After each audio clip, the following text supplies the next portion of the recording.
Yeah, well, can anything else get more fucked up than it is already? Robo Terry's probably loyal. I think Robo Terry is very. Robo Terry can get hella fucked up. I have tried to get hella fucked up.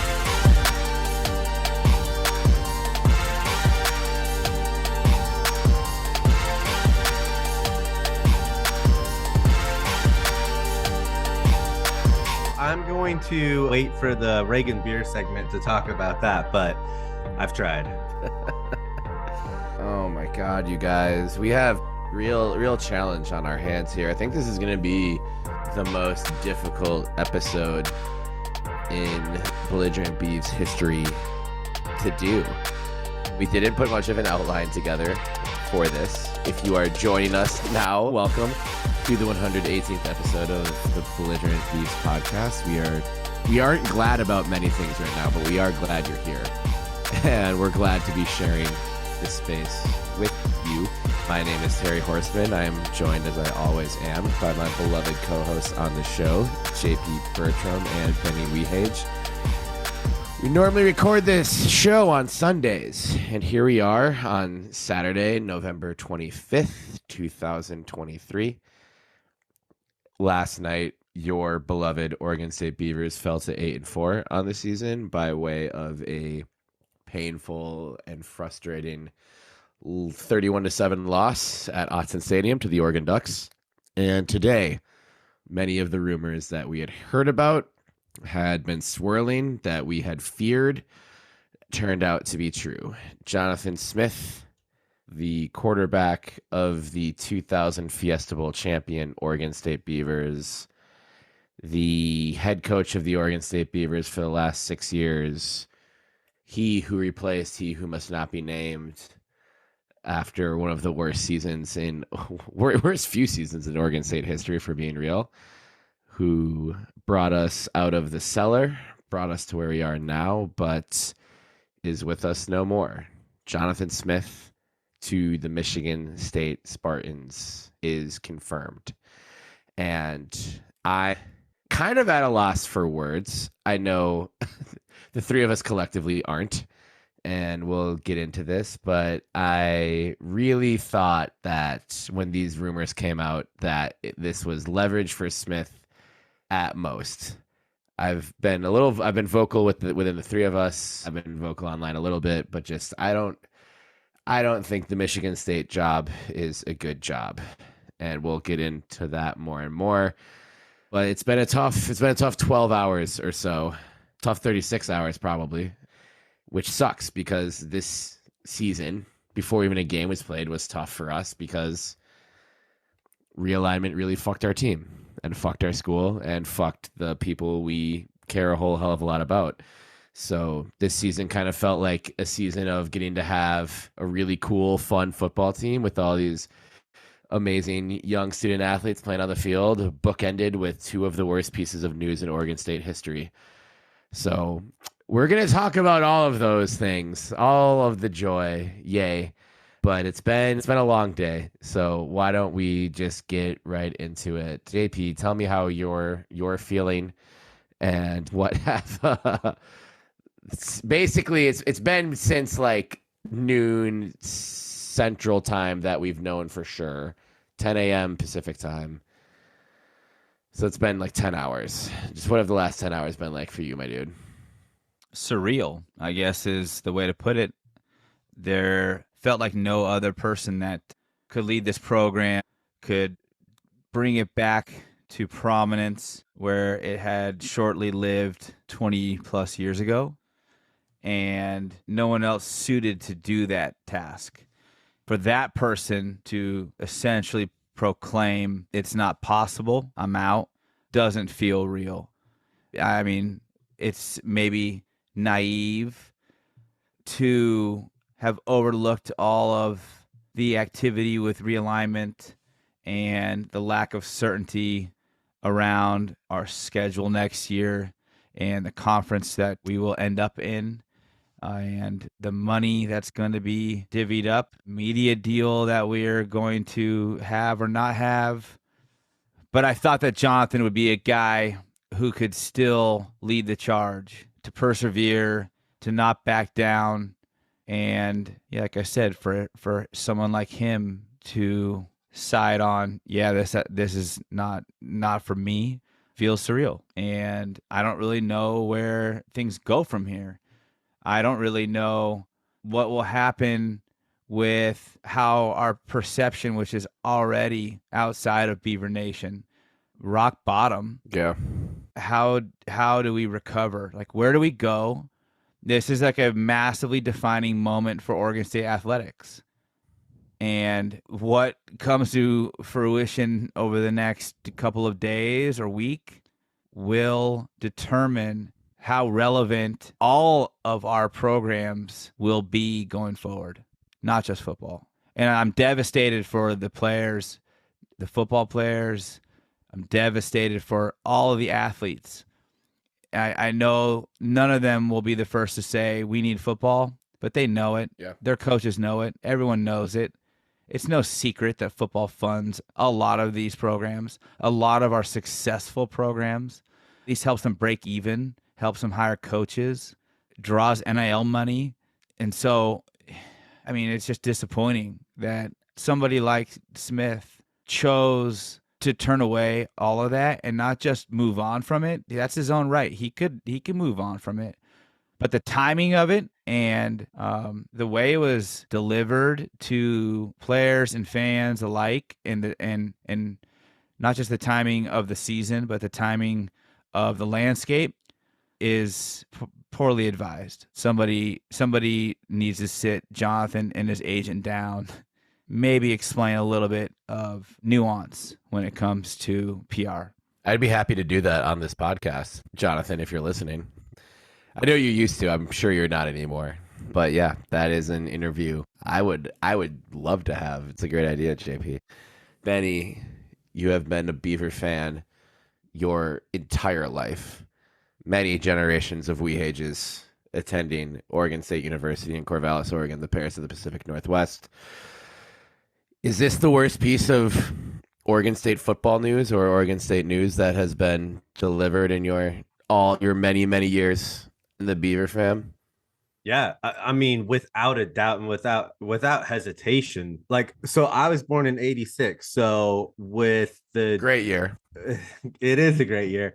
But that was the Dave Cragthorpe era. You don't hear a lot about him because there wasn't a whole lot going on with the team at the time, and then so I don't remember a whole lot from that era, but I remember the Jerry Pettibone era. And I remember how mediocrity just was accepted. I mean, it was 28 straight losing seasons, right? Until Dennis Erickson came in and Mike Riley really started the rebuild. But that was the standard. And so like a loss was a loss. Like it was expected. It was not super fun, but we didn't know any better. Like, especially as a kid, right? Like I didn't know any better. And just to sort of put that thought into sort of one general idea is like, hitting rock bottom hurts so much more when you're 2/3 of the way up the skyscraper and you fall, right? Like, and that's what's happening here is like everything that you guys said, where we had, I don't know if it was the best, but certainly the most anticipated team that I can remember in Oregon State history coming in. And the summer was just filled with so much anticipation, right?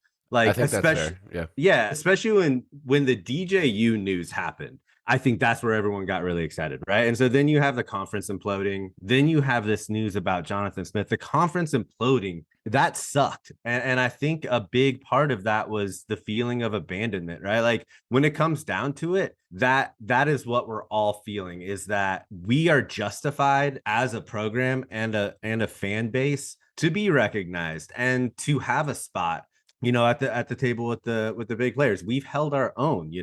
Corvallis is site of a place where a lot of really, really good teams go to die. And so we deserve a spot at that table. And I think the realignment brought up those feelings of abandonment, because it's like, I guess our perception of where we were at or where we are at right now is significantly different than what the rest of the country feels, right? Like that's the way I took it. And of course, like a slap in the face, but really just like really no one wants to pick us up. I feel like we're a pretty good fan base. Like we bring in viewers, maybe not like USC viewers, but we bring in viewers. So that's one thing that was out of the hands. We had President Murphy and athletic director Scott Barnes fighting for us. Everyone in Oregon State's community was fighting for us. We were banding together, and I don't think I've ever seen any fan base, let alone just Oregon State's, like come together in that way. And so that almost felt good, right? Like that's where the whole revenge tour came from. Like us against everyone, fuck everyone else. We're all we have. And it turns out that that's not necessarily the case. Like I get it. I've seen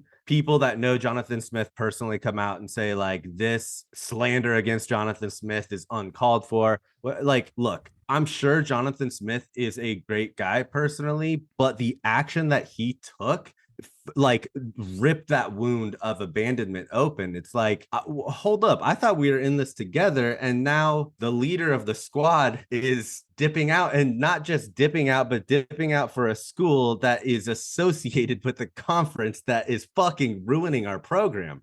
And so I have a lot of respect for Jonathan Smith for what he did as a player and what he did as a coach, but a lot of that was lost in his decision, both his decision as a matter of fact, but also the way that it was released and the timing of the release. And so there's feelings of abandonment there. And I've gone on Twitter a lot, like a lot of what Beaver fans are saying, I think is generally that feeling. They're upset, they're mad, but most of all, they're hurt. And it just keeps on feeling like we're getting slaps in the face saying like, you're not good enough. You're not good enough as athletic department. You're not good enough as a fan base. And it sucks. But the pile on top of it, like, dude, you had so many good players coming back next year. And I was honestly looking forward to playing in some sort of like Mountain West hybrid conference, because we were going to compete if it was the Pac-12. Like we were going to compete next year if the Pac-12 was staying intact. I thought we had a chance to go undefeated next year. Like I really, really, really thought and still think that is a very realistic possibility if we keep the squad together next year. And if Jonathan Smith stays, I have no reason to believe that doesn't happen. Jonathan Smith knew that this was the most pivotal time and the most pivotal season to do this. And I don't think he obviously didn't do it out of malicious intent, but he knew what he was doing. Like he knew what he was doing. He knew that this was going to destroy the program, because I didn't even think of this before, but now who's going to want to coach us? Right. Like this is a dumpster fire now. So what are we like? Are we going to go after Boise State's coordinator? Because that, like, I don't know. That's where I feel like we're at right now. That's where I think you both hit on a lot of good points there,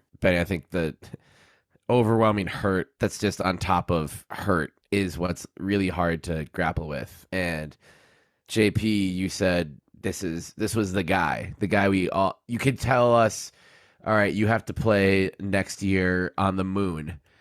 As long as Jonathan Smith is coaching the team, I think every member of Beaver Nation felt comfortable with where we were going. So Smith leaving tears all of that trust away, all of that equity away. Everything that has been slowly building over 6 years, gone. And I do think it really matters where he went. Yeah, he's going to the Big Ten, the conference that, like I've always said, there's a list of 100 villains to hate. If I think it would, maybe one day when this is all settled, we could have a fun episode about power ranking who we hate most of all of this. Right now, I think it's still way too fresh. But fuck the Big Ten. And he's going to a university that has been in the college football playoff before. I will give Michigan State that. But at this point, Magic Johnson's not walking through that door. Plaxico Burress isn't walking through that door. Mateen Cleaves isn't walking through that door. Michigan State football has had scandal on top of scandal on top of scandal. They're bad. I watched them play in person this year. It's a Gary Anderson era level football team. They got blown out 42-0 at home today. Well, they played at Ford Field for some weird reason. I don't know why, but that game was in Detroit. Kind of a home game. Kind of at home. It's not a good job. No. There are boosters at Michigan State who probably swing a bigger dick than the boosters at Oregon State when it comes to money. That's it. Canzano had several great points in his most recent column today. That board of trustees is a mess. The university has an interim president and an interim provost. Jonathan Smith doesn't know who he's working for. They hired a third-party company to run pregame entertainment on the scoreboard this season and had to apologize for a trivia question about Hitler that just had Hitler's image displayed on the Jumbotron for like a long time. It's a shit show in East Lansing. He's maybe getting $1 million more, $2 million more. We haven't seen the total number, whatever. It's not a ton more. And fuck, I hope it is. There is a 0% chance that he's any closer to a college football playoff appearance over the next 5 years in East Lansing than he would have been in Corvallis. And that to me is what hurts the most. I would have been mad had he left for USC or UCLA. I would have been mad if Texas A&M gave him a blank check and he left. I'd be able to swallow the pill. I wouldn't like it, but I'd be able to. This sucks. This is your ex, or this is your partner leaving you for like a piece of shit. Some dude who you know just sucks ass. And there's like the apology. I've gotten more and more mad as I've thought about it. And like Jonathan Smith saying he'll be forever grateful for the good times. Everything. Who would have thought? Yeah. We will do common things in uncommon ways. Like, you know, it's always pretty naive to think any of these guys, you know, coaching these teams, like, is out for anything other than their own benefit or their own power or their own ambition. But I allowed myself to believe it with this one. Well, no, that's the problem. He made us believe that. And he tugged at all the reasons why we should have believed him. I mean, his own opening presser, he opened it up with, "I'm home," with a nice long pause to really soak it in, to really demonstrate how important it was for him to come back to Oregon State, to put us back on the map, to build a winner, and to be at the helm when this happened and continue to be at the helm when that happened. The dream school, I texted you guys, the dream school comments, the dream town, the dream job, all of that with every coach always comes with an asterisk, always has a disclaimer. Yep. But we had every reason in the world to believe that it was different for Jonathan because of his history, because of what kind of guy he is. And now it just feels fraudulent. Yeah. And not to put him out as a fraudulent person. But words matter, man. The things that you say 6 plus years ago, it matters still. Yep. Your actions need to back it up. Especially because everyone bought in right away. And there wasn't any kind of crazy expectation then. I think the whole fan base, the whole community was really reasonable and understood the need to be patient. Yep. And they delivered in that sense. It was, people showed out for that 2018 team. They showed up for that 2019 team. COVID was a really unfortunate interruption in this team's progress. But then especially when you think of 21, 22, 23, what the last 3 years have been like, oh my God, we had every reason to believe that our buy-in mattered and it meant something. And we had turned a corner. And then it was reciprocated. And just all of that feels stolen right now. Well, I want to point two things out because I think they're both really important and something the Beaver fan certainly knows. But if we have anyone that's not part of that, that's listening, I think that this is really telling. Is number one, it's not that Jonathan Smith, who is an alum, who has been part of the program twice, is leaving for another job. That happens. I get that happens. I'd be frustrated if it happened. Riley did it and people were frustrated, but not this mad. The reason is this is the most pivotal time for the athletic department, certainly the football program, but the athletic department. We have to have somebody that can navigate these waters, and that's bought in and that has the players bought in, and leaving at this specific time is the absolute worst thing that he could have done.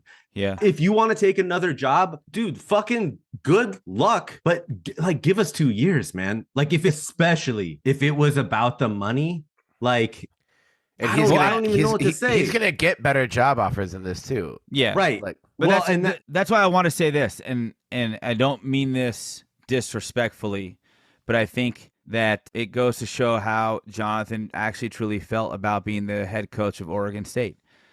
Yeah. I think that he put his cards on the table, or he showed his cards when he made this decision. Jonathan 100%. Smith, as a coach, wasn't a Beaver, is not a Beaver. I don't think he ever was a Beaver. I think he was Jonathan Smith, the coach, and he was looking for how do I make myself a better coach, not how do I make myself a better Beaver by elevating all ships. Yeah, sure. 100%. The other thing that I think is worth noting, and I think this is touched on a little bit, but the program was going up and up and up and up. And people are going to say, yeah, well, you had 10 wins last year and you only had 8 this year. Well, look, we were on pace to hit 10 until it came to our last 2 games, right? Like, I would say that the anticipation of this season, we were a top 10 team. We were never a top 10 team last year. And we can still hit 9. We can still hit 9 with total wins with our bowl game. Right. But my point being is we lost to Washington. That was the first sort of like, after we've been going up for the last 6 years. And then we lose to Oregon. It's like, again, right? And it's like almost this like dip, like a stock. You dip down, but we were going to go back up. It's like the first dip is when he left. That was the first, other than conference realignment, that was the first real adversity that he had faced in terms of the upward trajectory. I know that it was like, this is sort of sensationalizing it, but it does feel like he was just on the ride until it stopped benefiting him. And once, he starts looking at like, I might be regressing. I better take a job that will give it to me right now. Like, that's the way it felt too. And it's like, man, I don't know. I don't know if that's, I think that might partially be true, but I don't think that Jonathan ever had a plan to see the Pac-2 situation through. Yeah, you might be right. I mean, we've had, and we tweeted about this, but we've had multiple people tell us in various ways, but with the same meaning, that Jonathan had a chance to remain a Beaver, that the athletic department and Barnes did come to him on several occasions with highly competitive offers. One quoted as one that OSU couldn't even afford. Right.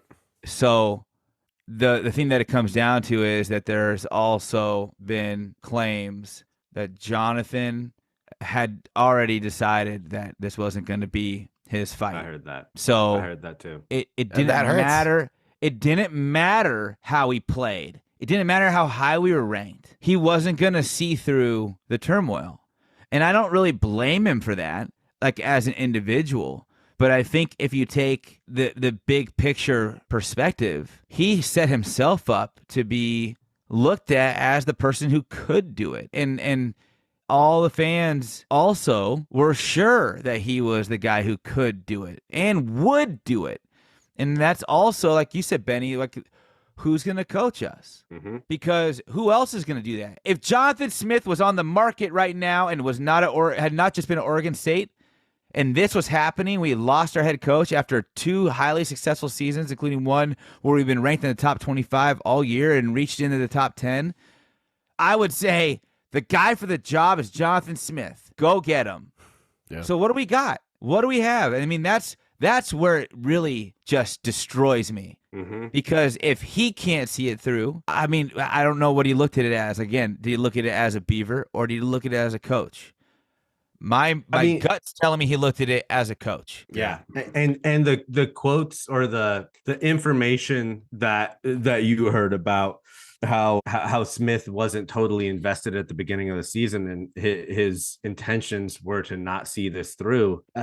Man, that would hurt more than if it's money. If it's money, I think it's still unbelievable and unforgivable that Smith did this at this time. But if this was about prestige or like him thinking that the Michigan State job is a better job than Oregon State, or if it's about him just thinking that there is like danger going into the murky waters of what are we going to do with realignment, dude, that would hurt 10 times more than if it's money, because that again is like, I'm one of you, but I'm not on board with this. It's like the captain of the Titanic sneaking into a lifeboat while everyone else is still shoveling water out of the boat. Like it's unforgivable. There have been lots of Titanic references in my mind over the last 6 hours, and I think it's both. I think it's both of those things, Benny. I think it is that, which sucks, but I do also think it is money to an extent.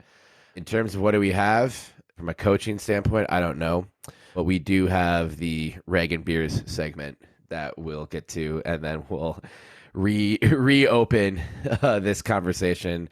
I think we'll want to talk a bit about possibilities of how OSU can move forward.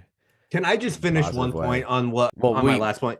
Yeah, because this is just about sort of my last point is if Smith knew that he was going to leave at the beginning of the season, to me, that shows that he's not 100% invested in the team at all this year. And, I'm sure we've sort of danced around that statement, but I felt like that needs to be said. Like, if he knew he was going to leave, how can you say he was 100% invested? Yeah. And not to mention, I mean, there were all the questionable calls. I mean, it throws another you have to question bit of doubt in your mind. Yeah. 100%. Yeah. And how long ago did he truly decide? Because I know it wasn't today. No. And how would you not be calling play calls or have a game plan that would make you more marketable to other teams? Like, yes, that probably means the same thing, right? Like, the goal is to do well. But so, like you said, Jay, like, some of those play calls, maybe not the best play call for the game, but maybe it shows a little bit of like trickeration, which may be looked at as, a highly sought after skill trait of a head coach. Like, I would call some of those play calls into question, I guess is what I'm trying to say. Well, tonight, in honor of my feelings, I am drinking a Surly Furious IPA. You can see the can is red with flames on it in honor of me seeing red. Surly Brewing from right here in Minneapolis, Minnesota. This IPA is described as iconic, hoppy, and aggressive. And I think all those things describe me right now. Nice. That's it on Surly. JP, yeah. I know Benny said he has something for this, so let's let Benny be the grand finale of the segment. Yeah, for sure. Yeah, it's gonna be a dud, but yeah. Thank you for letting us know. I'm drinking a Deschutes Jubal Ale, and there it is. That's nice. I specifically chose it for two reasons. One, given the way that the players post-game spoke about this season, especially Anthony Gould. Yeah. There's clearly more. They were more aware behind the scenes of things at play out of their control, and they still executed. And so this being a celebratory winter ale, I wanted to drink it in honor of the players, in honor of the guys who really came into this program and devoted themselves, like Aiden Childs, who enrolls early, buys in, gives it his all, does what he can to get on the field, including after a transfer like DJU, who comes to this program believing in the coaches, believing in the fans, believing in the community. And they battled, man. They battled. And so I have to celebrate them and their unwavering effort to be as best as they can be for not just themselves, but for the program and for the community and university. And then, of course, celebrate our beloved men's soccer team. Yes. For being absolutely dominant over SMU. Absolutely. Yeah. Fuck yeah. 7-1 on them. Yep. AC, see you later. Perfect. Well, Terry, I'm glad you asked. I have drank a barrel of whiskey and I've done a gram of Molly and I still feel terrible. I smoked pot with Molly Graham. I Fun have night. taken THC mints all day. I can't. It's not working. I don't know what's going. Maybe it will all hit me middle of this episode, but it's not working. I think my anger is stronger After this than the weed. episode, you'll get on the couch, turn on Muppet Christmas Carol, and cry, and that's when everything will hit simultaneously. All the feels. And then I'll get a text from you in the middle of the night that was like, Scrooge was just really misunderstood, man. The ghost of way past Scrooge. I said way future. Ebenezer Scrooge for Oregon State head coach. Who says no? Well, guys, cheers. Cheers to everyone JP mentioned, basically. Cheers to every single player on the Oregon State football team and every player Oregon State soccer team, the other kind of football, for blasting SMU the way they did. But really just all Oregon State student athletes. It's still been a hell of a year, a hell of a fall, and we just can't thank you kids enough for everything you do for Beaver Nation. So, Slancha. Chop them. So the rumors have started to build on all of the furniture Jonathan Smith is taking with him to East Lansing. Prick. So we stand to lose a number of assistants. Benny, you mentioned this when I was tailgating at the Minnesota-Wisconsin game today, and people were trying to tell me it's not that big of a deal. I sort of made that same point. What coach is going to take a job at a school that currently doesn't have a conference or a schedule or many players? Deal? Yeah, or players are all in limbo. So it's probably podcasting malpractice that we are now 38 minutes into our recording session and have not mentioned that Ifeanyi Hinson is the interim head coach. Benny, you mentioned that this was telling that it wasn't Bray or Lindgren named as the OSU head coach, and I don't want to believe that, but I can't help but believe that it's telling. I've heard from a lot of people that Trent Bray likes his role as defensive coordinator, and from everything I've seen publicly and shared today, I think the likeliest scenario is Bray moves to East Lansing with Jonathan and just stays his defensive coordinator. But Bray would be my number one pick as head coach. Will Lindgren also go with Jonathan? We've defended Lindgren a lot on this podcast. I think the offensive coordinator is kind of always the least popular coach on a coaching staff with fans, just because it's just like you call a halfback draw on second and long one time and it doesn't work, and then you just become that guy. But I would love to hire Lindgren and try and recoup as many assistants as possible. I don't know if that's in the cards. Maybe Hinson is as well, but I don't know who is available or interested. I think this is Scott Barnes' most difficult task. He's got a lot of difficult tasks. But as we are sitting here now on the night, Saturday, November 25th, only hours after it became official that Jonathan Smith was leaving, are there any names of potential replacements that have you, I won't say excited, because no one's excited about anything right now, but intrigued? Does any name pop for either of you? Yeah. Well, if we're talking external candidates. Yeah, we can talk external and internal. Yeah. Yeah, I mean, I'll focus on external because I don't think anyone's sticking around internally. I'd be shocked, to be blunt. I think essentially Michigan State wanted what Oregon State had and took the whole bag. But externally, I think there's one name that makes the most sense. There's a lot of names that make some sense, but what's worked for Oregon State recently has been someone with familiarity to the program. And since that would be internally Bray, given he was a player and now previously the defensive coordinator, I don't see that happening. I wish it would, and I hope it does. He is my top choice from all candidates. But I think that we're going to have to look externally. And Brent Brennan might be the guy. Yeah. And I like Brent Brennan a lot. I like Brennan a lot.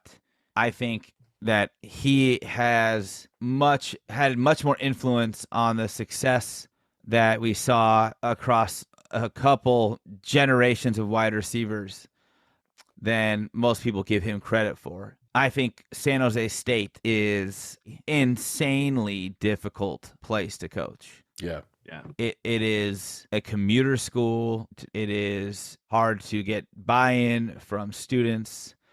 It is hard to get buy-in from administrators when it comes to athletics. And you're competing against really Stanford when it comes to attention of a casual college athletics fan.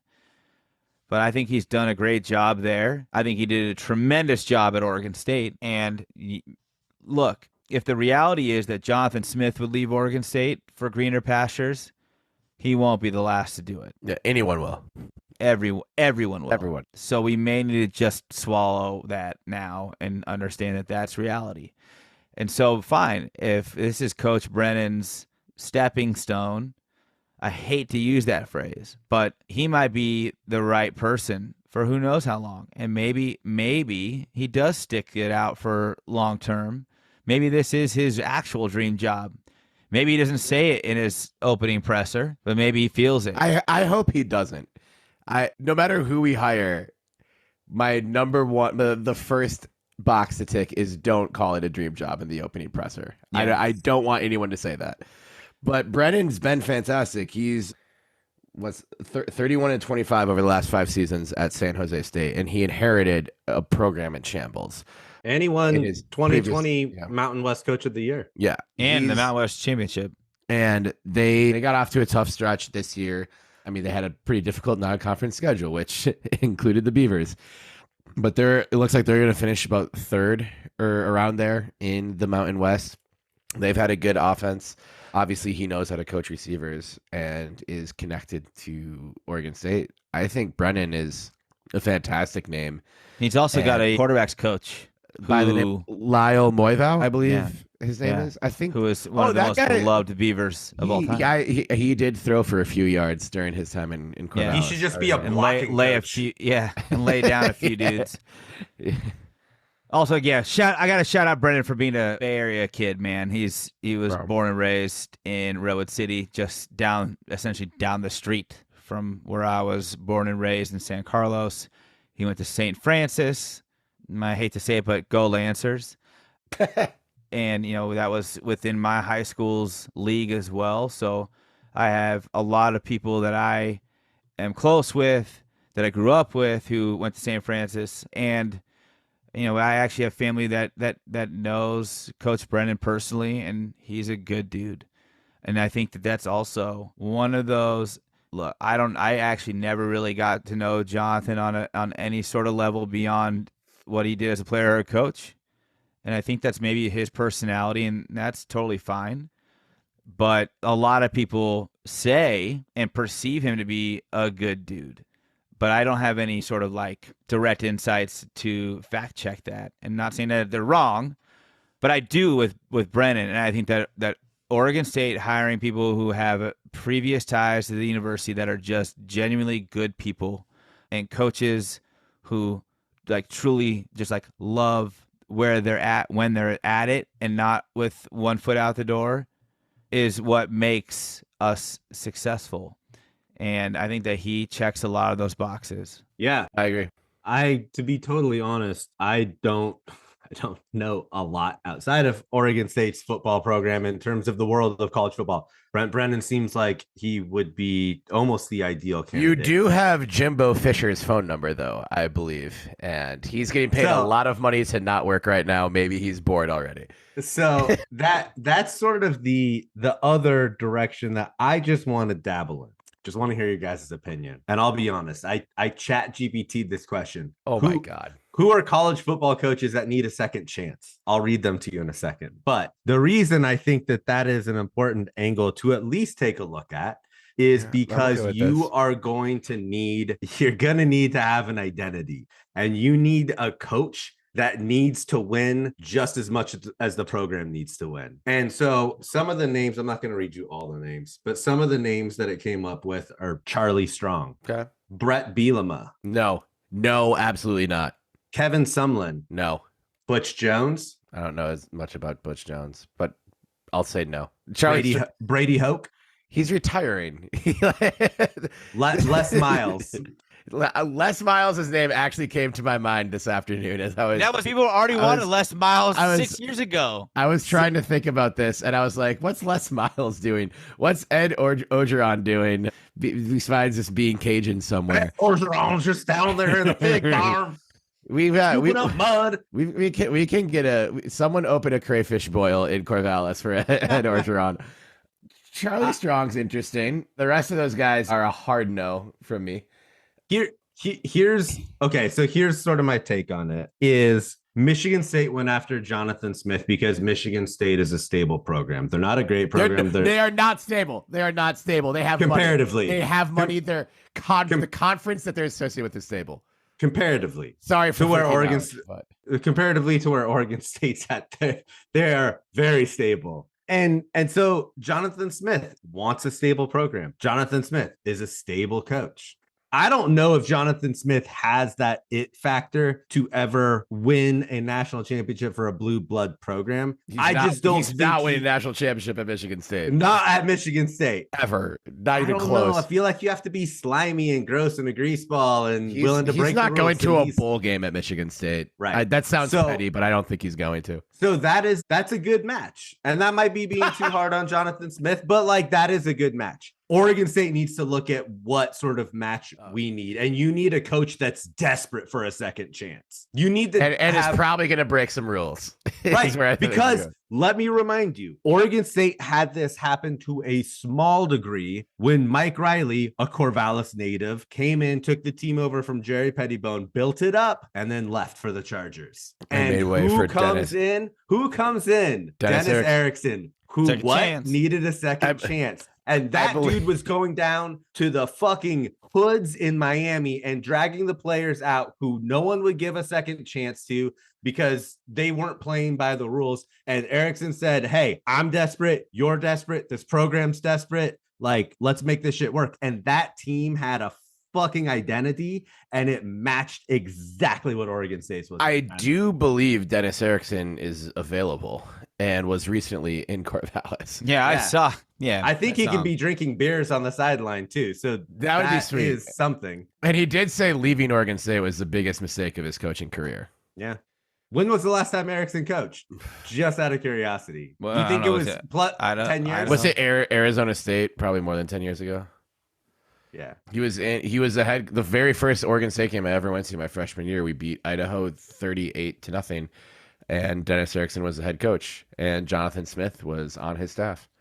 Because here's the other thing is I don't think looking long-term is the road we want to take here. Like, that's why I say take someone like Charlie Strong or Les Miles or someone who you know is only going to be here for a year or two to sort of get I hope it's more than a year.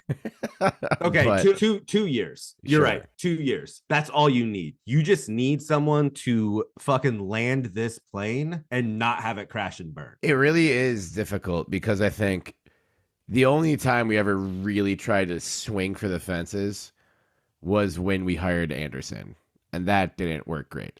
But obviously, you can't compare. Well, we got duped, but yeah, to now, and well, I think we also played a part in duping ourselves. Yeah, of course, believing that guy could coach. Yeah, but because the next 2 years are critical, and they're critical in a way that is pretty unprecedented. So. Yeah, I think looking sort of at the island of misfit toys might make sense. See who's available, like who won a championship or a conference championship in the last decade. Who's like, I was only like partly kidding about Jimbo Fisher. Like, I think it's worth a phone call. Texas A&M is literally paying him $76 million to not work, and I think Scott Barnes calling him today, just being like, hey. You've got a lot of money and a lot of time. I have neither of those things, but so we'll see. Man, if this had been a year ago, or this would have been a perfect time for the Deion Sanders hire. Can you imagine if he had been at Jackson State one more year and be like, well, okay, our coach is leaving, taking assistants and players with him. We don't have a conference. Who is around that can generate their own interest and doesn't give a fuck about the conventional college football establishment? Hello, Dion. This is Scott Barnes. Yeah. That would have been a fantastic opportunity. Dude, Erickson did the same thing. That should be our, that is an avenue Erickson, to take, for I sure. hope Erickson is consulted on this. I don't really... The first thing that one of my friends texted me today, Mike Riley, and Canzano apparently exchanged text with Riley during all of this, in which Riley expressed in all of his, very genuine, kind ways that anything Oregon State needs help with, he's willing to help. And I think he'd be great to have as a consultant in all of this, be involved in the program. I did love when he and Jonathan got to exchange a moment before the Stanford game on the sidelines. I hope he's around, but I also just I don't think like that's not the answer. No. Going back to just like the stable, will probably win 8 total games. We'll start slow and finish strong. We'll lose a game we shouldn't, and we'll win a game we shouldn't, isn't going to be enough to bridge this gap of time that we're faced with. So Jaden Grant also was mentioned that Canzano piece. Apparently he just texted Canzano instantly, Trent Bray.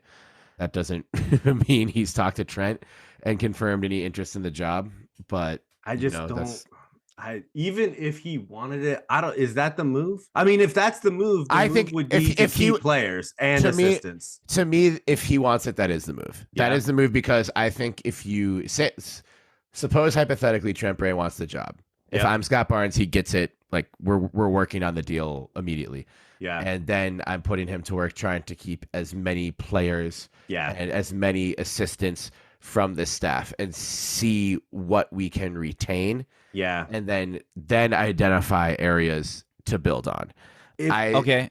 Hold on. To probe a little bit, though, let's just say that Bray, who has expressed zero desires to be a head coach, follows his head coach. Okay. And does not, as rumored, that he is presumably headed to Michigan State as well. Mm-hmm. There's one name that has not been rumored. One that's going to make Beaver fans rip their teeth out. Is that Lindgren? Yes. And that's, I have to propose that as a discussion point.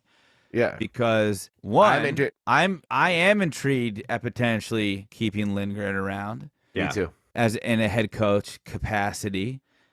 I have to wonder how many of these, what felt like boneheaded drives, boneheaded play calls. Yeah. At this point, we can blame it all. We can blame that all on Smith. It's a beautiful thing. But Smith blamed it on himself anyways. I know that's what a head coach is supposed to do, but maybe that was the truth of the matter. I think the trick plays were Smith. I do. Yeah. I think that's a head coach thing. Lindgren, even though Beaver fans tend to think this is crazy, but Lindgren has been attached to lots of head coaching rumors over the last couple of years, most recently the San Diego State head job. So I think Lindgren is qualified. I think he's a dude who's going to get a head coaching job offer in FBS football at some point. And I don't think he's going to Michigan State. And he's probably the more realistic target if it's between Lindgren or Bray. I maybe a little bit less enthusiastic about Lindgren than I would be about Bray, just because I think Bray is kind of a wonderkind and he galvanizes players. You could tell he definitely gets the energy up. And just no disrespect. Lindgren's not an energy guy. And no disrespect to Tibesar, but just like it was the second they fired Tibbs and promoted Bray to that job, the defense was better. Yeah, way better. Has had like 1 or 2 bad games since then. And it was just the dude's magnetic. I think he's a future, defensive coordinator, Hall of Famer. But I do think Lindgren's a hell of a coach. And I think a lot of people on that offensive staff would stay to work with Lindgren. And if that's for sure a conversation Barnes needs to have. I'm sure he already has. I'm sure Lindgren was one of the first people he talked to after hearing the news that Smith is for sure going to East Lansing. So real quick, going back to Bray, I haven't heard any sources. I haven't really been looking, but sources saying that he's going to Michigan State. My question would be, how reliable do we think those sources are? Because, I mean, Bray went to Oregon State too. Yeah. And money talks for sure. But I don't know if Bray thinks that he can keep some of that team together, maybe he has allegiance more than Jonathan Smith. I don't know. But he can't. The sort of credible information is Bray not being interested in being a head coach at this time. And Barnes can't be like, no matter who I hire, you're the DC. Like, no external candidate is going to just like completely play ball with that. Like, Bray would probably be a fine candidate for any coach who comes in or whatever, but no head coaching candidate is going to take a call from an athletic director who doesn't have a conference but has already hired your defensive coordinator for you. So I think with Bray, he's probably just going to go with Jonathan just because he knows the setup and knows that's going to be stable, like we were talking about. No, if there's one college athletic program that has been the antonym of stability over the last 5-ish years, it has been Michigan State University. And I will not shut up about that because it is by far what pisses me off the most about this. Any Spartan fans who are listening, I don't know why. I do know a handful of you, actually, and I've been texting you angry messages that you have been a little gracious with, so I appreciate that. You're cool. No one else is. Here's another candidate I think we should talk about. A Harbaugh from Michigan, in Michigan. Not Jim Harbaugh, although he might be available soon as well. Jay Harbaugh, Oregon State grad. Friend of the pod, Ashton Batuso, texted me about this. He's 34, so he is younger than all of us. Hasn't been a head coach before, but has been coaching since he was in college and was grad assistant under Riley at Oregon State in the mid-2000s and has just been working his way up the ladder. Obviously has the bloodlines. Jim was great for your guys' Niners for a period of time. And that could be kind of the outside the box program hire that could work because he's been just burning all kinds of rubber on the recruiting trail for every program he's been associated with. And I think we'll all agree that the person we bring in is going to have to recruit like hell. Yeah. So maybe Jay Harbaugh, maybe Jim Harbaugh though too. I like both the Harbaughs as options. I like the idea of Jay. Again, more familiarity with the program, with the community, with the school. Definitely incredible recruiter. Great pedigree, family pedigree. Clearly, they just eat and breathe football in the Harbaugh family. Literally and figuratively. Their Thanksgiving is probably so ridiculous. It's just all football. Like they probably don't even eat their food. They just sit there with plates full of Thanksgiving dishes and they just yell football. at it. Yeah. Yes. Yell play calls at it. Yeah. And maybe he knows a thing or two about, skirting the rules. Who knows? Yeah. Bring Connor Stallions with you. He's available.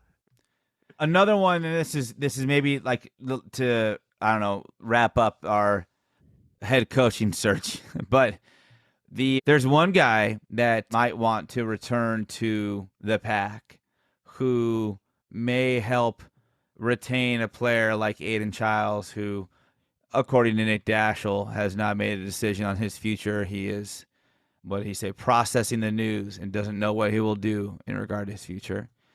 And that was 12 hours ago. So, a lot can change in a short amount of time. But let's say that holds steady and he's still going to wait to see who comes in before deciding if he needs to find a different opportunity. There's another kid, like I said, who was previously coaching in the Pac. Well, I guess it was 10 and 12, is currently the head coach for an opponent that we played recently, and is also from Downey, California, the same hometown as Aiden Childs, and that is Mr. Jeffrey Tedford. Yeah. Tedford's a good name. And that's one without ties, of course, to the school. Right. But he was an OC at Oregon, right? Yep, he was the OC at Oregon before headed to Cal. So he knows the Northwest. Before he went back to college football, he was a consultant for UW. So there is kind of modern ties, given that he left Oregon in 2001. A lot has changed in the landscape of college football up in these parts since then. I think that it could be an intriguing hire as well. And yeah, twice Pac-10 Coach of the Year. I mean, he had a pretty successful stint at Cal for the most part, and coached some really, produced a lot of Jackson, Marshawn Lynch. He had guys, dude. Yeah, Aaron Rodgers. Well, I'm not saying he's a good guy. I'm saying that he had guys. He had guys who went on to the NFL, and I think that's also one of those marks of Oregon State that cannot be lost in this transition. It cannot be lost that we do produce NFL level talent and NFL ready talent. And that's why I thought that it was an interesting swing to go to Anderson, because it felt like, well, turning over the new leaf, let's see what happens. This is going to be a different identity of a program.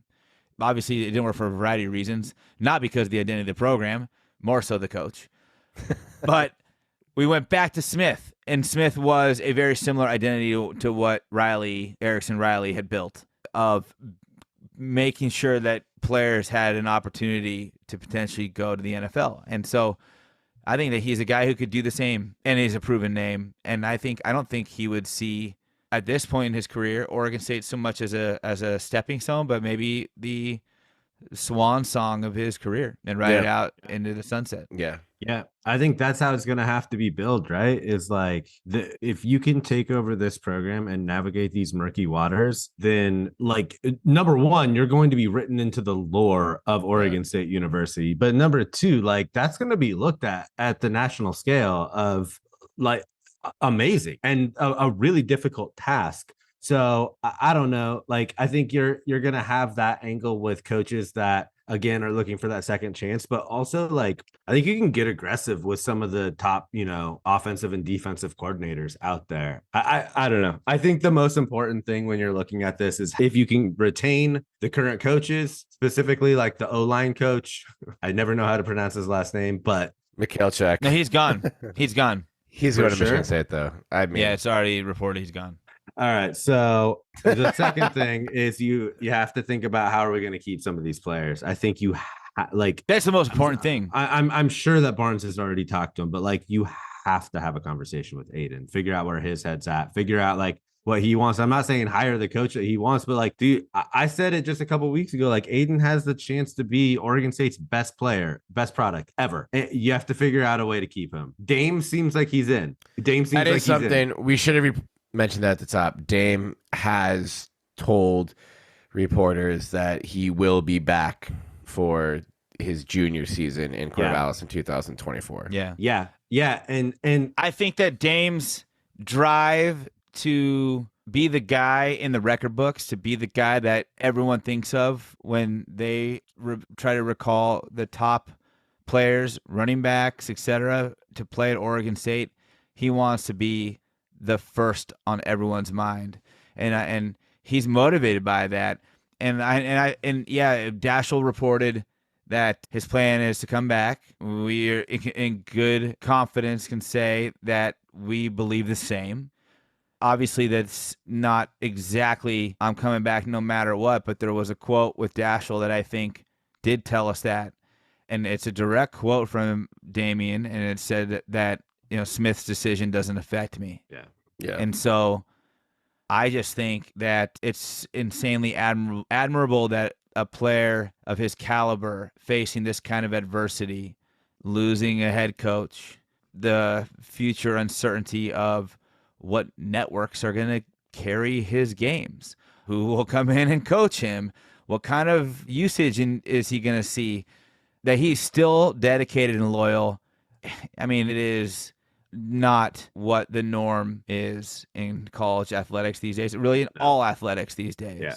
Yeah. And In I don't know if we can ever, I don't know if we can ever show enough appreciation for somebody to come out and say that. And look, maybe it doesn't work out. I won't blame him if it comes to fruition where he's like, this isn't going to happen. I wanted it to, but it's not. Yeah. But I don't think that that's all just, PR speak. I think that is truly from his heart, that this is where he wants to be, that he loves Corvallis, he loves Beaver Nation, he loves Oregon State, and he wants to do one thing, and that is be the best back to ever grace Oregon State, and I think that's his goal. 100%, man. And like you hear about the Mount Rushmores of certain programs or whatever, right? Like, I don't think Dame's on that. I think like he's separate from that. He is above everyone.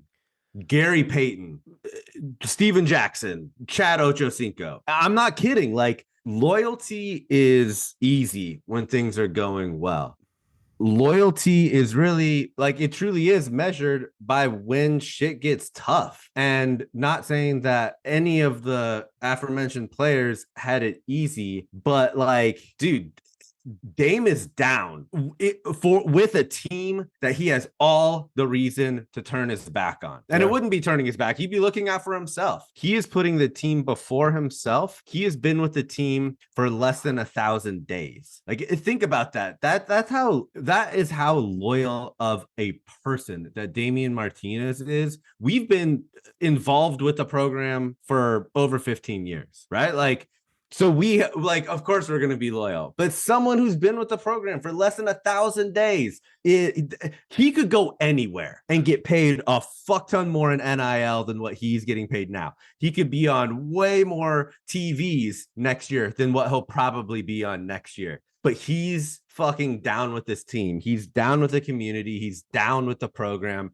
And if you think, like, loyalty is the most sought after trait, I would say, in any program, sports or otherwise. Like, loyalty is such a sought after commodity. And like JP said, it's rare these days. And so you're going to have that love for a player no matter where you're at. But in a fan base that feels like we've been abandoned by literally everyone and everything, dude, that loyalty is going to put him in a stratosphere that is so fucking far away from any other person we've had associated with the university. Yeah. And it's also just a little bit of good news and joy for Beaver fans to go to sleep with tonight too. Just that, like, all right, Dame's still here. Like, you don't have to worry about that. He said he's staying. Yeah. He said he was staying before the Civil War, and now that all this crazy shit is happening, so you know that cupboard's not empty. Mm-hmm. I'm sorry, it's been a hard day for all of us. I want to propose this real quick though before maybe we wrap up on the football saga. I have to make it clear that the circumstances that Jonathan Smith faced looking into his future next season and beyond at Oregon State were by no means his fault. And they by no means were fair to him either, that he had to make a call like he did. Does not mean that I agree with the way he made the call, when he made the call, the rationale around him moving on when he did. But there were so many reasons, so many factors that this even came to a head. And I'm curious to hear from you guys. If you're not blaming Smith for moving on, who are you blaming? I think that is such a gray area, because Smith wasn't put into this position for anything that he did, right? Like, the situation, the cards that he was dealt were really, really bad, and he played them just as bad. I don't think that the blame falls on him for where the program is at right now. I shouldn't say that. I don't like the majority of the blame goes other places, like the vast majority of that. But the way that Jonathan Smith went about leaving the program, I would say number one, it doesn't feel like he is leaving for another program. It feels like he's like running away from ours. And just like, yeah, with the situation at hand, I don't think that he's obligated to do anything, but I think that he opened himself up to a lot of criticism, and I think a lot of people lost a lot of respect for him because he handled the situation the way he did. But short answer is I blame Smith, but not very much. Right. It's but who do you blame though? Larry Scott. Smith. Yeah, Larry Scott is who I blame the most. Who's public enemy number 2? Former Big Ten Commissioner Kevin Warren, who set all of this shit in motion and then bailed to get a luxurious payday from the Chicago Bears. George Kliavkoff, who was all Pac-12 all day, every day until everyone else bailed on him, and then he turned his back on us. Nameless, brainless suits at Fox and ESPN, and then eventually on that list you'll get down to Smith. But even before that, the presidents, provosts, chancellors, dignitaries, and douchebags at 10 partner institutions who have chosen mutiny and money over more than a century of tradition and heritage. So I don't think you can separate just this move from conference realignment, because it is 100% the reason why he left, and that uncertainty, just him not wanting to be a part of it. So it's the same thing as this conversation that we've been having for a while. I would say public enemy number 1 continues to be, and probably will always be, Larry Scott. And that's another frustrating reality, because Larry Scott's gone. He's been gone. We can't go back and do anything. We can't fire him again. He fucked up, and maybe we fucked up to an extent by believing in him or believing in the conference, but there's no way to really prove that or say what Barnes or any of the previous athletic directors should have done more. I would say it's a good question, JP. It's a great conversation topic, because it is healthy and helpful to find ways to like channel your frustration and even aim it at deserving guilty parties. But yeah, I would say it's the conference commissioners who had a hand in this, the TV networks, and all of our soon-to-be former partner institutions who fucked us. And then you probably get to Smith as well. And I think where does Barnes fall on your list, though? Out of curiosity, I don't before or after Smith. I mean, really, if you think after. I mean, he didn't get it done, but I don't know that he had a card to play. We have it, like you mentioned. We have sources saying that an extension was offered to Smith that OSU couldn't even afford. I think he did everything he could do to try and keep Smith. And even before all that, salary pool for assistants increased every year. I think he was working within reason and doing his job to try and keep Smith. And then he's the one who ended up in charge of a ship without a harbor. And Smith was like, I'm not going to wait around for you to find a harbor. I'm gone. Well, and he also got dealt the 2 worst blows that Oregon State has had in their athletic department within 3 months of or 4 months of each other. Yeah, I thought of this. This is probably not the best metaphor, but Barnes is at a poker table playing No Limit Texas Hold'em, and he gets dealt a 7-deuce offsuit, and someone is holding a gun to his head saying, you can't fold this hand, you have to play this hand. So, and that is just the hand that he has been forced to play. And he's just waiting and waiting to try and get a fucking full house or 3 of a kind or something on the flop, because it's been entirely out of his hands. People who are mad at Barnes, I'm not going to tell you where to channel your anger or that you're wrong necessarily, because I haven't been behind the doors in those meetings. But tell me what Barnes could have done more. I'll listen. I'm not sure that there's anything substantial that he could have done more. Like, he can't just make make wine out of water and come up with money that isn't there. Well, and that's the thing, is if the reports are that Oregon State made an offer that Oregon State couldn't afford, that would signal to me that that was the absolute maximum that Scott Barnes was told that he could go. And if Jonathan Smith said no to that, like, Jonathan Smith had been in the program for 6 years. There wasn't anything Scott Barnes was going to tell him that was going to convince him to stay if the money wasn't there. So I agree with Terry. Like, I don't know what else people wanted Scott Barnes to do, but yeah. I mean, Barnes needs to deliver some form of confidence over the next year. Yeah. He needs to do something, and I think we'll see more stuff there. But like, from the type of power he holds, I don't know realistically what type of expectations we should have had for him other than what's happened. Like, this has just been handed down to us, and I don't see how the AD could have done anything to get out of it. I want to say this too, because it is worth reiterating that before Barnes was at the helm, I did reach out to athletic directors, associate athletic directors on social media, asking about completing research, asking even about phase B, because it was always phase C, I guess. There was always considered that phase 1 was the old new side. Phase 2 was the south end zone, which was supposed to be a double-decker end zone. And then phase 3 was now what is the new west side. And that was supposed to be a mirrored image of the original new side. And done by like 2010 or something. Yeah. And it was 100% denied across the board, across multiple associate athletic directors, telling me there was never a plan to do the west side. There was never a plan to do more to the end zones, and that it doesn't seem likely that there will ever be a time that we will be able to get that done. And I know that the landscape financially shifts and changes, and you might develop new donors. I mean, I worked in fundraising at Oregon State. I know how it goes.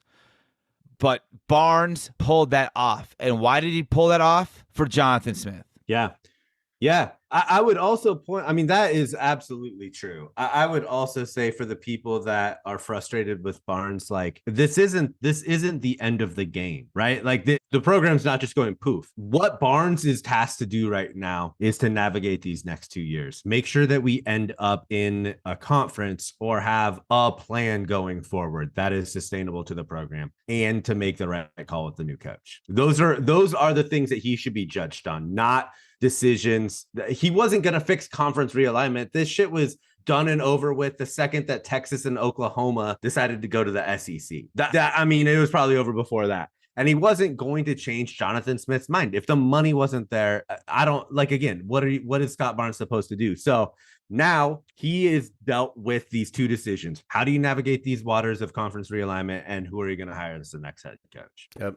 All right, I have one last question for you guys before we move on. What are realistic expectations of the ceiling of Oregon? Like, where do you want to see us in 2 years? Ideal scenario. Like conference affiliation, or just where, like, the state of the program? What does the program look like in 2 years from now? We were a team that had one of these last 2 games gone differently. Let's say Washington, because it was within our grasp. Would a team that would be flirting with an at-large bid to the college football playoff in a 12-team playoff field? It doesn't feel like we're going to realistically be there, but that doesn't mean I'm going to be okay with being completely out of the top 25 at this point 2 years from now, because the bones are there, the stadium's there, the fans are there, the money is there, and it's just, I forget who wrote it this way, but it's just, we got jilted by the college football cool kids. So I don't think I'm going to just be cool with 7-5 bowl game. I'm not. So my expectation is to continue being a top 25 team that goes 5-1, 6-1 at Research Stadium every year. And maybe we find some magic in the moonlight to be as competitive overall as we've been these last 2 years, and can continue to be in that around the 15-10 range of the college football committee playoff rankings. That, I think, would be a little too lofty, but top 25 for sure is my expectation.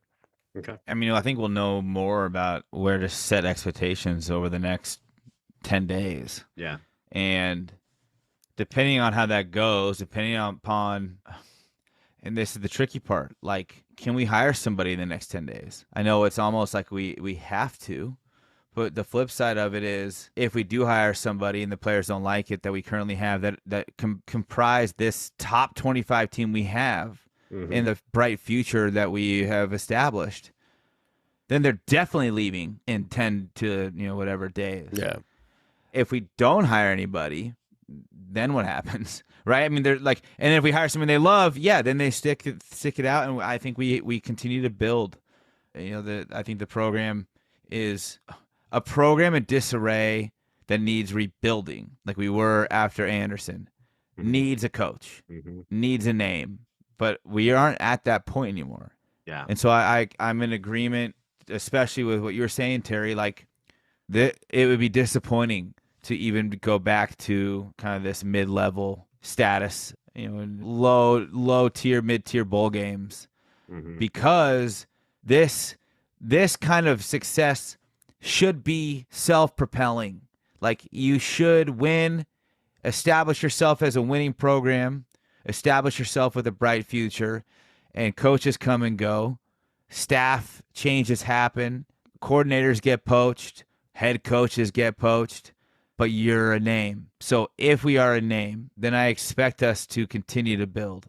But it all still comes down to the next 10 days to decide, are we a name or are we rebuilding? Yeah. So in 2 years, I don't know. I mean, it can go 100% in either direction. Agreed. Like, I guess where I'm coming from is I want to see the team develop an identity around what's going on right now. Like, I put on Twitter earlier today, like, I feel like all of this is making me a bigger Oregon State fan in a certain degree, just because, like, we're all going through this shit together, and that like, it sucks, but that there is that comforting aspect of, like, we're in this together, and that bonds communities together more than any national championship or winning or any of that could. Like, going through this shit together will bond us. And it is going to be that revenge tour mentality, the Beavs against the world mentality that is going to permeate this program if it is allowed to do so. And that's what I want to see. I want us to be kind of like the bad example, because we'll probably be playing them a lot, but like Boise State on steroids, maybe not playing on the biggest stage every week. Or on a blue stage every week. But we are smash mouth. We're going to upset a lot of those big programs that come in to play us. We're going to step toe to toe with them, and we're there to fucking wreak havoc on the party. Fuck the establishment that put us in this place. Like, that's the mentality that I want us to have, of just like a chip on our shoulder, like a kid who was abandoned by their parents, who grew up in the orphanage and then came to step toe to toe with the kids that were living on the nice side of town. Like, that's the mentality I want us to build these next 2 years. I think we already have some of that. It's too bad, though, because I can 100% see players buying into that. Yeah. But it sucks that coaches don't have to. Yeah. Well, and players don't either. So the players that do stick it out and feel that pain with us, like, dude, they're just on another, they will be thought of as on a different level than any other player that's walked through Oregon State. Yeah, I mean, players don't have to, but the choices afforded to them are not on the same level as coaches that 100%. Don't want to. 100%. It's so easy for a coach just to say, I'm going there. It's a better job. I agree. Yeah. Well, as you mentioned, JP, the next 10 days will be critical. The days and weeks and months beyond that will also be critical. I don't know that there will be a time when it's not. If you are available to do so, please play 5 seconds of Situation Critical by Andre Nicotina. And stitches go from rags to riches right into the feds. Cause coke is queen and money is king and niggas want the crown. We have not requested anything of the sort. I was going to ask you to just play a bunch of breakup songs on this, but I didn't want to give you more work to do. And I'll just keep doing that on Twitter. I think I'm just going to keep adding breakup songs to this thread that I started with, that began with So Yesterday by Hillary Duff, an all-time banger. Before we get out of here, we do need to give our flowers to Oregon State men's soccer team. Hell yes. Positivity. Let's go. On the road in the Sweet 16, playing in Dallas at SMU, ACC a year later, Mustangs. The number 6 team in the country, Oregon State, blasted the Pony Express 7-1. Multiple goals in this game scored by Dante Williams, our guy, Logan Farrington. Goal and assist by Arnau Farnos. Goal and assist by Ellis Speichner. Great goal by Vicho Castro. The Luis Castillo, great game in net. Gave up one and then knew his team would put up a touchdown to get us the win. This team's making a run, and they're playing great soccer right now. Probably one of the better stretches that I think we've seen when you hang a touchdown, the number 6 team in the country on their field. Right after doing that, University of Portland, who has one of the best home field advantages in all of college soccer, that's impressive. And they are going to the College Cup in Louisville. And in the quarterfinals, they will play the winner of North Carolina and Hofstra, which is taking place tomorrow on Sunday, November 26th.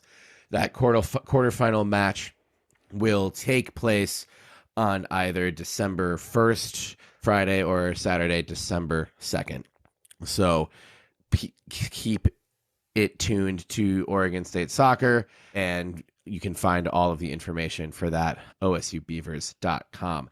They are hot right now, boys. 7 goals in a fucking Sweet 16 game. Yeah, I was tuned in. Let's go. Let's tuned in, man. They were like utterly all dominant. over the place. Utterly dominant. Their goalie was so mad.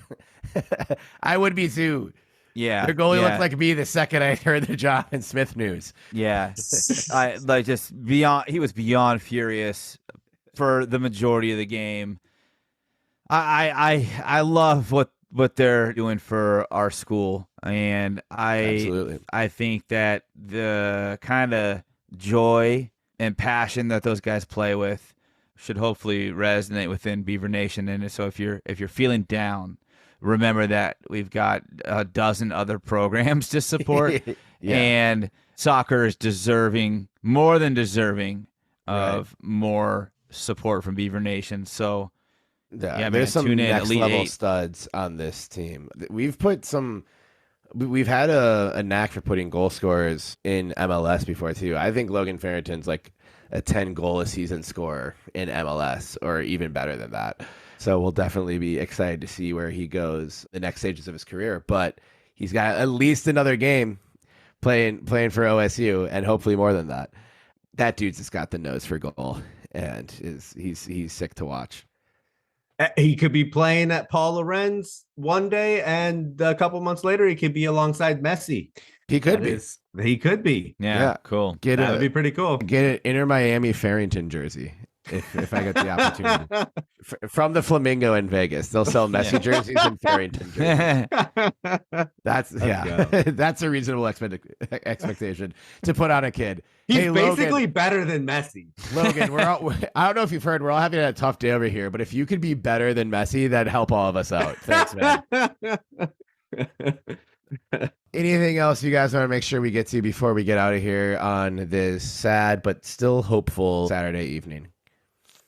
Yeah, fucking hang in there. Like I said, we are all in this together. We are. Misery does love company, so commiserate together. But it's going to get worse with the players leaving. But we just remember, it's going to get worse before it gets better. That is good advice. There's a point in January, February where the dust will settle, and we can start building this thing back up, and that will be a fucking great experience. If Oregon State ends up in the Sun Bowl, can Beaver Nation find you, Benjamin Lawrence Sebastian Wehage, the official mayor of El Paso, in El Paso for the Sun Bowl? That is your town. I've been so cranky since fucking Friday night. I was talking with my wife Yuri, and she was like, "Where's Oregon State gonna play a bowl game this year?" I was like maybe LA or Vegas or El Paso. And she's like, "How many people do you think are gonna go?" And I was like, "Probably not very many. Not as many as last year, for sure."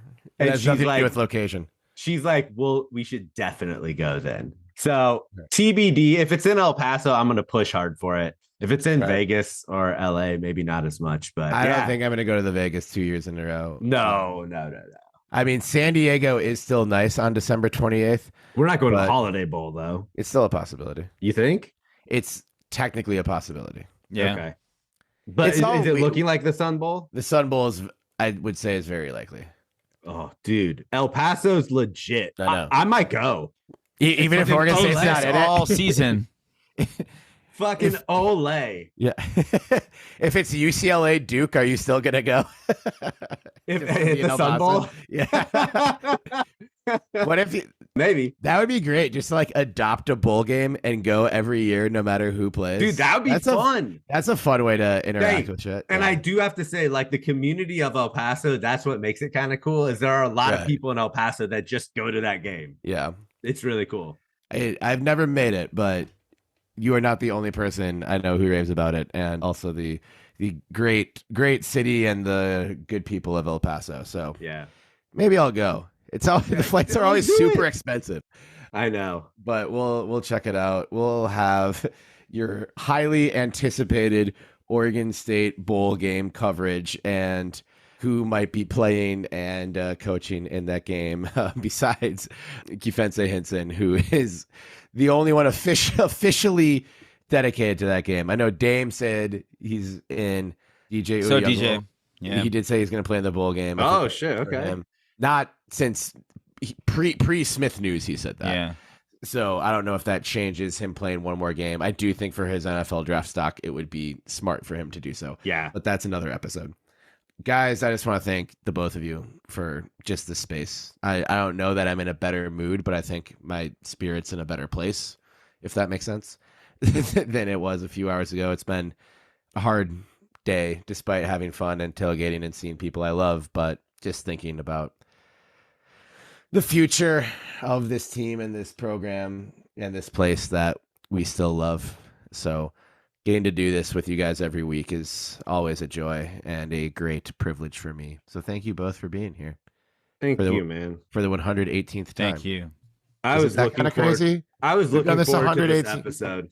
We've done this 118 times now across, now our first episode was May 2021. And I just am tickled silly that there's one or more people who listen to every episode of these things. And that, yeah, we have a place to come and vent and hope and dream and cry together. I know I'm the only one who does the crying bit, but that's still okay. You don't see me And I off appreciate it. camera. That's true. Hey, and we're still gonna be here. We're you're still gonna be here. Yeah, we're not going anywhere. unfortunately, we are not going anywhere. So you're stuck with us. And by But us, stick with I'm, us. of course, referring to the Belligerent Beavs podcast, which this has been the 118th episode.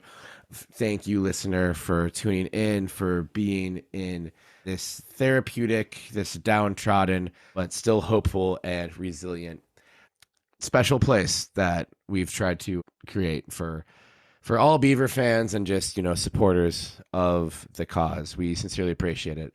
If you have not done so already, please subscribe and rate and review wherever you get your podcast, whether that be Spotify, Apple, or one of the many other podcast holding platforms. Wherever you get your podcasting content, there is a reviewing system and or a subscription system, including Belligerent Beavs, in your follows or your subscriptions, and giving us a 5-star review really helps us grow the show a lot, and we sincerely appreciate it.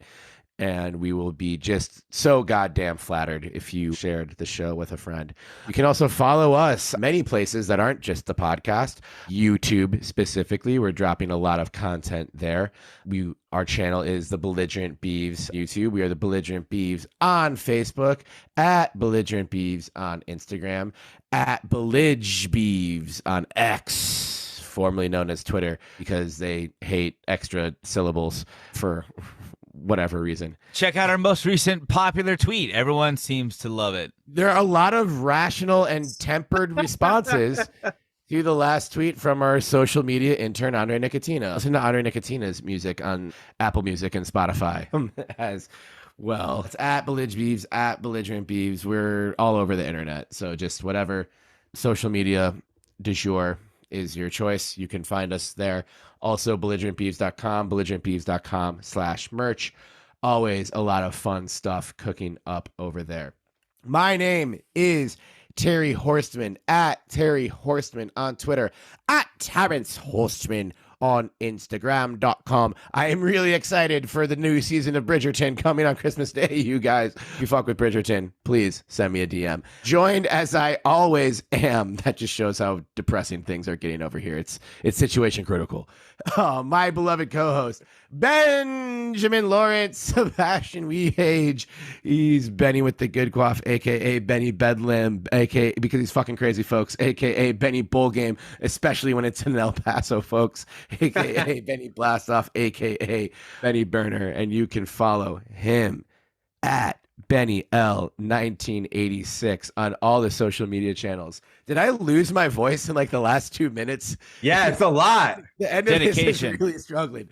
That I am podcasting so hard right now. You don't know the meaning of dedication, Jonathan Smith.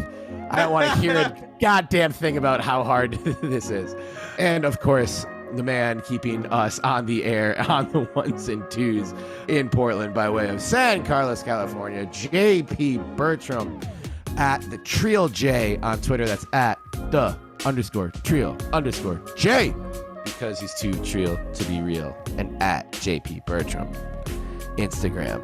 Thank you for tuning in to this very, very special and very, very sad 118th episode of the Belligerent Beavs Podcast. And just remember that no matter how much shittier this shitty bunch of shit that is conference realignment gets, no matter how many coaches abandon their dream job, don't want this to be anybody's worst day at their job, Benny. I am not trying to get a laugh. No matter what they do, no matter what they take from us, no matter what they say, you still can't spell chop 'em without hope. So chop 'em. Chop 'em. Chop 'em. Jonathan Smith does spell chop 'em without hope. We love you, Beaver fam.